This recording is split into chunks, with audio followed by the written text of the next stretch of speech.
Hi, my name is Catherine Marble, and this is my library and research assignment. It's going to be about why mental health in children is overlooked.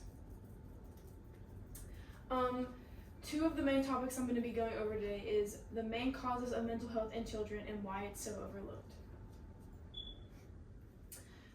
The four main causes of mental health in children is the pandemic from COVID that happened in 2020 and 2019, the physical and emotional abuse that happens at home by guardians or anybody that might be at home or family friends, mass violence in schools or at home or anywhere really now these days, and school.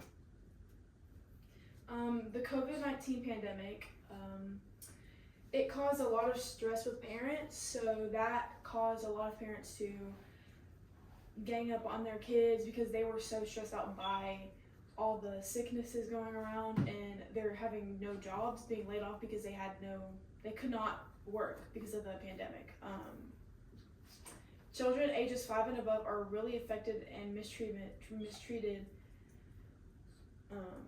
and this can really influence the development of their brains. So this means that if their parents are talking down to them or being rude to them, this can cause them to be maybe shy or have problems and act out in school. From March to October 2020, emergency department visits for mental health reasons rose 24% among kids ages 5 through 11. This basically means they could have been at home, and a lot of kids, obviously they didn't go to school, you were in quarantine, so they had to stay home. You couldn't communicate with anybody your age, so they were probably very lonely, and along with their parents being stressed out because of the pandemic and not having a job, that probably caused them to have a lot of stress and anxiety, and for a kid that young, it can take a toll on them. So it might cause them to have mental problems, it might cause them to be suicidal, a lot of things that can happen. Physical and emotional abuse in children. Child maltreatment is a very serious problem these days and can lead to anxiety, depression, substance abuse, and many other things. Abuse can lead to permanent changes in a child's brain that may cause psychological and emotional problems in adulthood. This means that if a parent is always arguing with their kid, disagreeing with them, talking bad about them, bullying them, as a parent you shouldn't be doing that, but a lot of parents do that. This can cause them, if you bully them, they could be a bully because it's just what they see at home. It might cause them to have depression or anxiety, and that can really lead up into the older ages. Children who have been abused may struggle with making and keeping friends, trusting adults, special authority figures, and they also might blame themselves for the abuse in general. This can mean sexual abuse, substance abuse, anything like that. All the abuses that happen at home can lead to problems when you're older and everything else.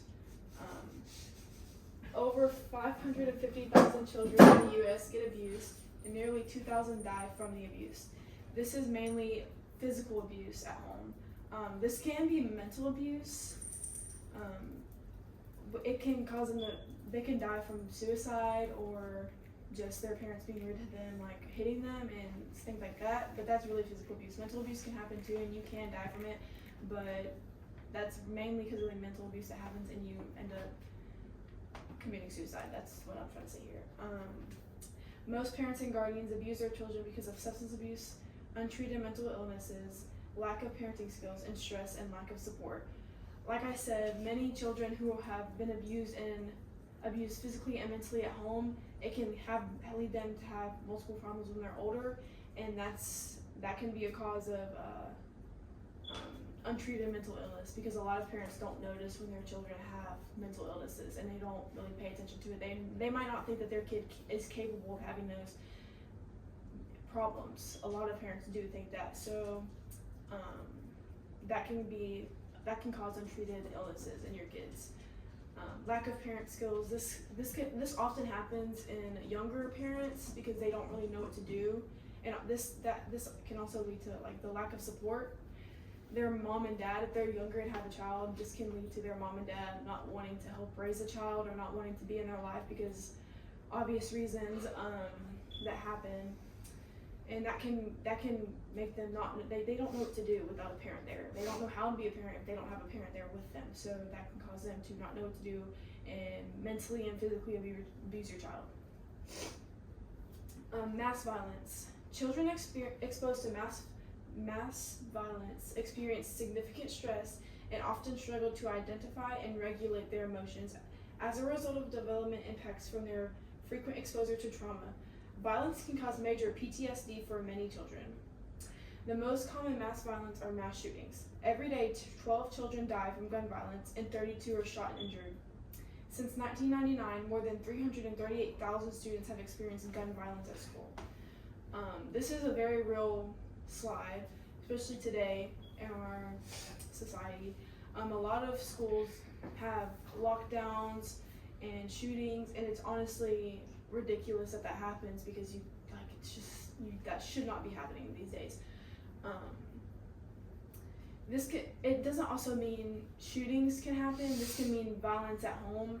Mass violence is just a bigger point in this slide, but violence at home, which is really physical abuse or violence, being bullied, anything like that, can cause major PTSD. School. Stress factors such as unempathetic and unsupportive teacher, student relationships, and a poor classroom or school climate increase the risk for children developing mental problems. For many students, school isn't just about academics, it's also where they navigate social things. Peer pressure, bullying, and feeling left out can hurt feelings and mess with children's heads. The most common place for bullying is school, the school bus, or the internet. In my school, I've seen bullying almost every single day.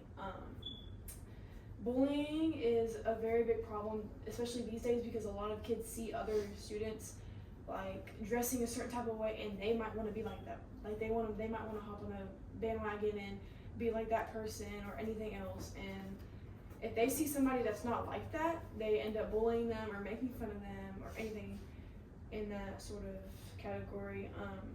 If they don't like the same things that they do, even kids my age are too worried about politics in our school, which they shouldn't be that worried about politics because you're only like 13 to 17, which 18 is different, but a lot of kids younger, even in middle school, worry about politics too much, I feel, and that causes a lot of kids to bully them and be rude to them, and just because you have different opinions.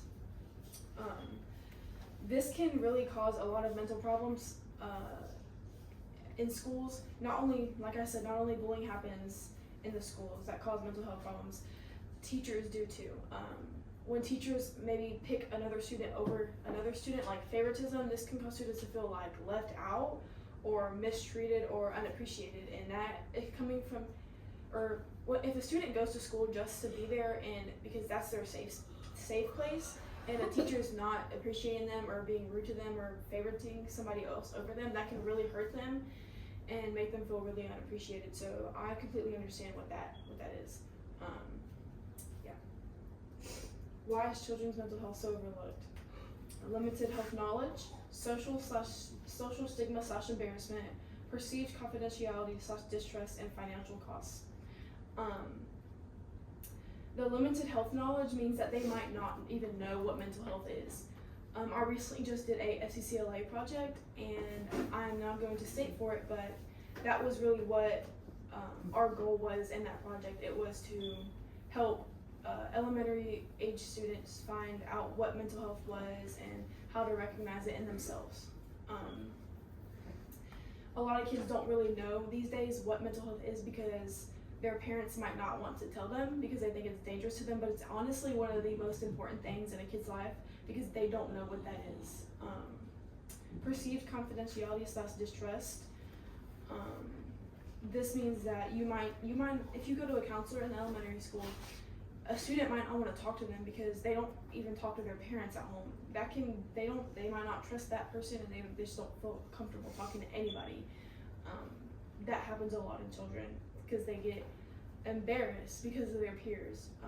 The social stigma / embarrassment means their peers might not think that it's cool to talk about your feelings or talk about what you're feeling or anything like that, and that's honestly a big problem because that happens every day. You have multiple feelings every single day. You should talk about them. Financial costs. this often is really parents.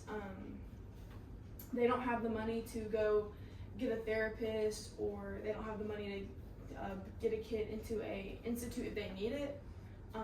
But honestly, you can avoid that if you just talk to the kids. Financial cost is honestly, it's not really a big one, and it can honestly be avoided.